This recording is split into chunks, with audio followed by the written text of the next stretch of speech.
Привет, друзья! Сегодня воскресенье и, как всегда, обязательный утренний выпуск последних событий в Германии. Сегодня обратил на себя внимание Ларс Клинбаль из Социал-демократической партии Германии. Он сделал настолько прямое заявление по пенсионной реформе, что его слова сразу обсуждают и в коалиции, и даже внутри самой партии. И еще одно новое заявление: Deutsche Bahn, новая руководительница Эвелин Пала предупредила, что ближайшие месяцы для пассажиров будут непростыми. Изменения уже готовятся, и часть из них затронет поездки по всей стране. А далее обсуждение возникло вокруг федерального бюджета Германии на 2026 год. Представители альтернативы для Германии, АФД и Зеленых критикуют документ по разным причинам, но тон высказывания показывает, что участникам предстоит найти общий подход. Свою позицию озвучил и премьер-министр Баварии Маркус Зёдер. Он снова поднял тему энергетики и предложил свой вариант, который в Берлине старались не обсуждать последние годы. Но это не все. Аналитики предупреждают: в магазинах Германии, внимание, может подорожать шоколад. Официально это связывает с ситуацией на мировом рынке, но немецкие производители уже готовятся к пересмотру цен. Про все эти новости последнего часа я расскажу буквально за несколько минут.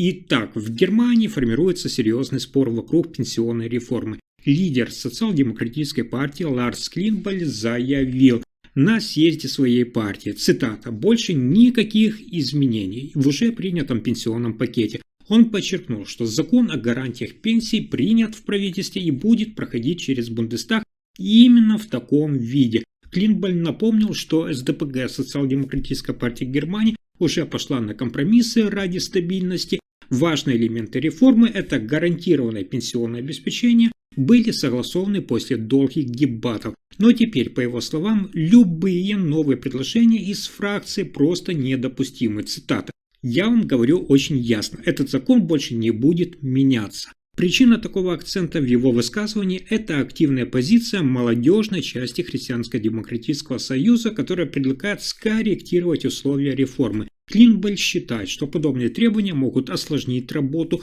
всей коалиции и привести к нежелательным административным последствиям. Он также отверг идею увеличения пенсионного возраста, предпочитая совершенно другой путь. Это расширение круга тех, кто платит взносы, и стимулы для добровольной работы после выхода на пенсию. При этом он напомнил: те, кто всю жизнь трудился тяжелым физическим трудом, заслуживают достойной пенсии.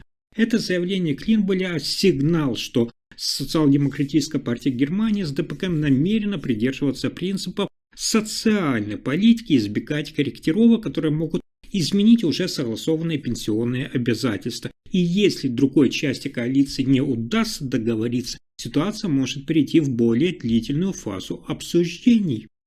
Следующая новость – одна из самых важных для экономики, и для жителей Германии. В Германии новая глава Deutsche Bahn Эвелин Пала честно заявила о проблемах. Пока не стоит ожидать быстрых улучшений. По ее мнению, впереди непростой период, цитата: «Так честно надо говорить», – сказала она, объясняя, что инфраструктура заметно изношена, а число ремонтных участков на сети растет. Действительно, в этом году Deutsche Bahn планирует провести масштабные ремонтные работы, число строительных зон возрастет, и это будет давить на стабильность работы поездов. Эти участки затрагивают рельсы, стрелочные те же переводы, контактную сеть, то, что напрямую влияет на пунктуальность поездов. При этом Пала нацелена не на быстрый эффект, а на стабилизацию. Цель – это остановить спад хотя бы и вернуть метро и поезда к привычной, пусть медленной, но надежной работе. Это означает плотный график ремонтов, но такие меры просто необходимы, чтобы избежать дополнительных сбоев в будущем. Что ждет самих пассажиров? Могут быть задержки, как я сказал, отмены и временные неудобства, особенно во время ремонтных работ. Но власти и руководство Deutsche Bahn убеждены: без этого обновления система не исправится. Хочу заметить, что Пала также подчеркивает: восстановление сети – это долгосрочная стратегия, и хотя вернуть все сразу нельзя, сейчас главное – это создать тот фундамент, как она сказала, на котором можно будет строить надежную железную дорогу для будущего. Следующая новость связана с обсуждением курса канцлера Фридриха Мерца. В Германии новый бюджет федерального правительства вызвал активное обсуждение. Партия «Альтернатива для Германии» АФД обвиняет власти в гигантских долгах, а зеленые заявляют, что правительство Мерца играет с деньгами не по правилам. По словам депутата партии «Альтернатива для Германии» АФД Майкла Эспенделера, нынешний бюджет представляет собой, по его мнению, слишком высокую зависимость от новых кредитов. По его подсчетам, почти каждый третий евро в расходах финансируется именно за счет новых кредитов. Он предупреждает, что уже к 2029 году нагрузка на госбюджет вырастет, проценты по долгам тоже сильно возрастут, и это станет серьезной нагрузкой.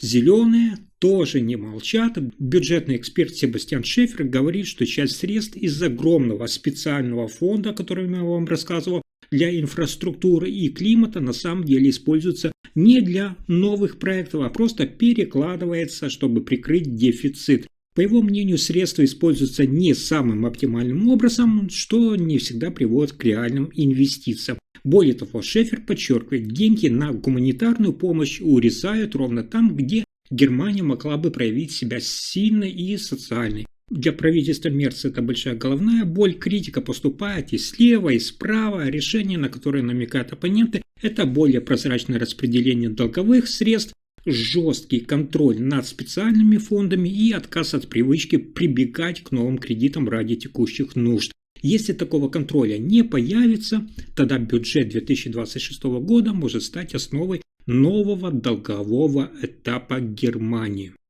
Но на этом сюрпризы дня не заканчиваются. Глава Баварии и лидер Христианско-социального союза ХСС Маркус Зёдер высказывает позицию по вопросам энергетики Германии и климатических реформ. По его словам, многое из того, что сегодня называется зеленой политикой, фактически держится на очень дорогих субсидиях. Он предупреждает, за счет этих выплат экономика теряет конкурентоспособность и начинает снижать объемы промышленного производства.